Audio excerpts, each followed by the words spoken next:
ये जो आप गंदी दृष्टि से माताओं बहनों की तरफ देखते हैं या किसी पुरुष की तरफ माताएं बहनें देखती हैं, ये आपकी दृष्टि कैसे प्रियालाल को देख पाएगी?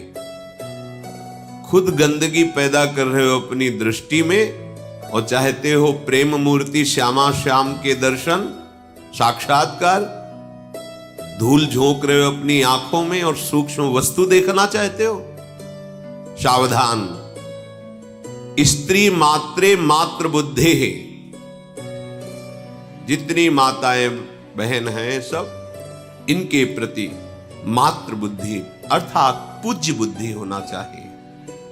कई बार सत्संग में कहा है कि वो बहुत ही आसुरी स्वभाव वाला राक्षस होगा जो अपनी माता बहन बेटी के प्रति गंदी दृष्टि रखे। नहीं तो परिवार में सब रहते हैं, कहाँ ऐसी कोई मलिन वृत्ति रहती है। पर जहां हम दूसरा भाव आरोपित करते हैं वहीं हमारी गंदी वृत्ति हो जाती है। इस गंदी वृत्ति और गंदे भाव को त्याग कर ही तो हम दिव्य वृत्ति और दिव्य भाव प्राप्त करने चले हैं। फिर हम सहयोग क्यों देते हैं इंद्रियों को गंदी दृष्टि देखने का? इनको शासन में क्यों नहीं लेते?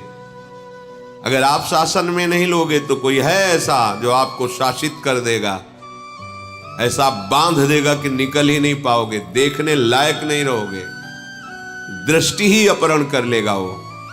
बहुत सावधान, बहुत बढ़िया संयोग बनाए निकल चलो। ज्यादा उद्दंडता करोगे तो समय व्यर्थ जाएगा, बंधन दृढ़ होता जाएगा, अवसर खो जाएगा, हाथ से निकल जाएगा। यहां किसी का कुछ नहीं बिगड़ता, आपका आचरण आपका ही सर्वनाश कर देगा। तुम किसी को नहीं बिगाड़ सकते, तुम्हारे आचरण ही तुम्हें नष्ट कर देंगे। सत्संग का तात्पर्य मनोरंजन नहीं है, सत्संग का तात्पर्य है मन की अशुभ वृत्तियों का नाश करके सत्संग करना। सत है श्यामा श्याम, सत है श्यामा श्याम का नाम, सत है श्री वृंदावन धाम, सत है रसिकों का उपदेश। अगर ये स्वीकार है तो सत्संग है, ये स्वीकार नहीं तो नाटक है, सत्संग नहीं है। फिर जगत नाटक में फंस करके फिर रो। अगर जगत नाटक से मुक्त होना है तो ये सत्संग स्वीकार करो। हमारी वृत्तियां जब जैसा चाहती वैसा मनमानी किससे छुपा रहे हो? अंतर्यामी परमात्मा तुम्हारे हृदय में बैठा एक एक बात देख रहा है और उसी की प्राप्ति के लिए चले हो और उसी से छल कपट करके उसी को तुम जान रहे हो कि वो तुम्हारी बातें नहीं जान रहा, तो ठीक है, वो तुम्हारी ये बातें नहीं जान रहा तो तुम्हारी सत्वृत्तियां भी वो नहीं जानेगा। कर लो। अगर तुम असत वृत्ति गंदी बातों को ये समझ रहे हो कि कोई बात नहीं, क्या यहां तो कोई नहीं देख रहा है, तो फिर जो तुम शुभ आचरण कर रहे हो वो भी फलीभूत नहीं होंगे। फिर पुकारोगे कि अरे हमने क्या बिगाड़ा, भगवान का ऐसा कर दिया। क्योंकि तुमने मान लिया ना, ये यथा माम प्रपद्यन्ते तास तथैव भजाम्य हम। वो नहीं देख रहा है तो वो कुछ नहीं देख रहा है। तुम जैसा मानोगे वैसा ही दिखाई देगा, पर तुम्हारा कर्म तुम्हें नहीं बख्शेगा। स्त्री मात्र में पूज्य भाव, बच जाओगे। किसी का तुम कुछ नहीं बिगाड़ सकते, तुम अपना सर्वनाश करोगे। तुम्हारा हृदय गंदा हो जाएगा, तुम्हारा हृदय तुम्हें जलाएगा, हृदय तुम्हें ऐसी प्रेरणा करेगा कि फंस जाओगे, ऐसी जगह फंस जाओगे जहां कोई नहीं निकाल सकता। क्योंकि जो निकालने वाला था उसने अवसर दिया, निकालने की चेष्टा की, पर आप फिर फिसल कर वहीं खड़े हो गए। वृंदावन में क्या, संपूर्ण चराचर जगत ये उपास्य देव ही बने हुए हैं। ऐसी बुद्धि अपने हृदय में धारण करो। सर्वान वस्तुतया निरीक्ष्य परम स्वाराध्य बुद्धिर मम। मेरी बुद्धि में ये दृढ़ निश्चय हो जाए कि मेरे आराध्य देव प्रभु ही सब रूपों में विराजमान है, चाहे वो जड़ हो चाहे चैतन्य हो। यही साधना का फल है। जड़ चेतन जग जीव जत सकल राम मैं जानी, बंदों सबके पद कमल सदा जोर जुग पानी। यह है वैष्णव का स्वरूप, यह है उपासक का स्वरूप। कहीं भी कोई रागात्मक या द्वेषात्मक वृत्ति नहीं, असंगोहम, उदासीन स्थिति। समझ में नहीं आता। बनते हैं परमार्थ के सुभट और इंद्रियों की गुलामी बर्दाश्त करते हैं, मन की गुलामी बर्दाश्त करते हैं। जो इंद्रिय और मन का गुलाम है वो भगवदानंद क्या होता है केवल बातें बनाने से नहीं मिल जाता। अध्यात्म क्या होता है समझ नहीं पाओगे। बहुत सावधान। संपूर्ण चर अचर में भगवत बुद्धि। जब उपासक पर कृपा होती है, निरंतर नाम जप, मंत्र जप, वाणी गायन, एकांत सेवन, अपने आराध्य देव की सेवा में तन्मयता, तो झलकने लगते हैं कृपा करके युगल सरकार। फिर तो जैसे सावन में कोई अंधा हो जाए तो सावन का जो प्रकृति का स्वरूप हरा भरा, उसको 12 महीना हरा भरा नजर आता, क्योंकि नजर ही नहीं रह गई। हरे भरे को देखकर अंधा हो गया, अब उसको जीवन भर हरा भरा ही समझ में आएगा। ऐसे ही जड़ चैतन्य कछु नहीं दीखत, जित दीखत तित श्याम खड़े। बिउहल बिकल संभार न तन की, घूमत नयना रूप भरे।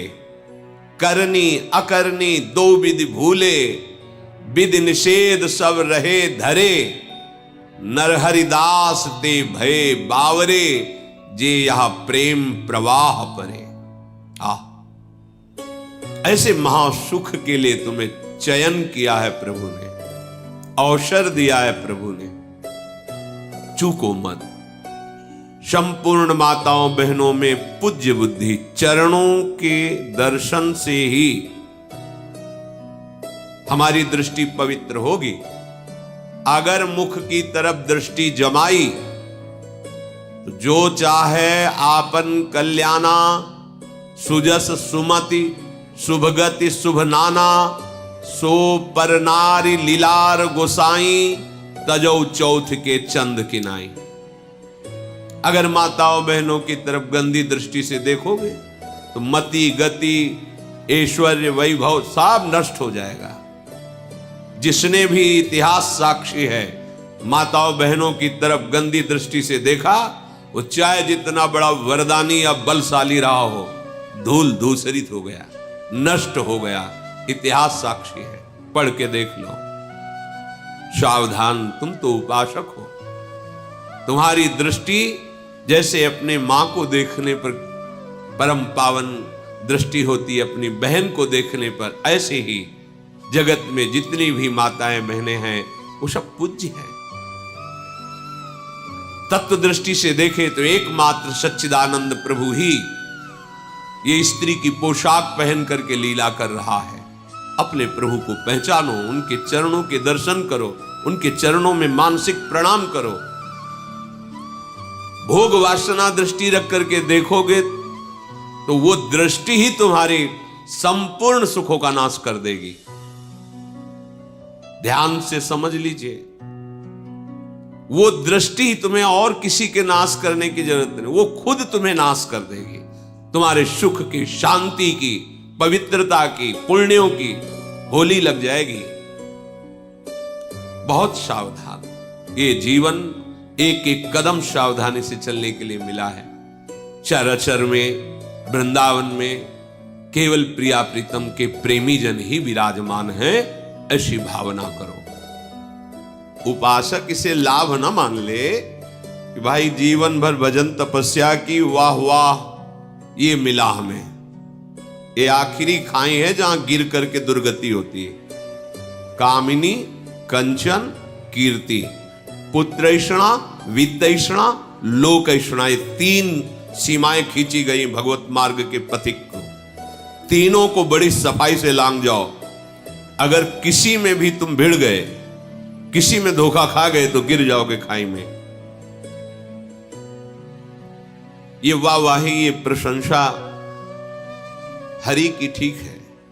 अगर अपनी मानी तो ये आखिरी खाई है, इसी में गिर जाओगे, आगे निकलना बड़ा कठिन हो जाएगा। श्रीपाद कह रहे बाह्य शेषार्थ लाभेष्वपि, ये बाह्य लाभ कोई लाभ है? नाना प्रकार की सुख भोग सामग्री मिल जाना, प्रशंसा मिल जाना, प्रणाम नमस्कार या अन्य अन्य, ये कोई लाभ है? अभी प्राण निकलेंगे, चले जाओगे, कौन पूछेगा? जब भगवान का अवतार हुआ, उनके नाम गुण नहीं गा रहे तो तुम्हारे नाम गुण गाए जाएंगे?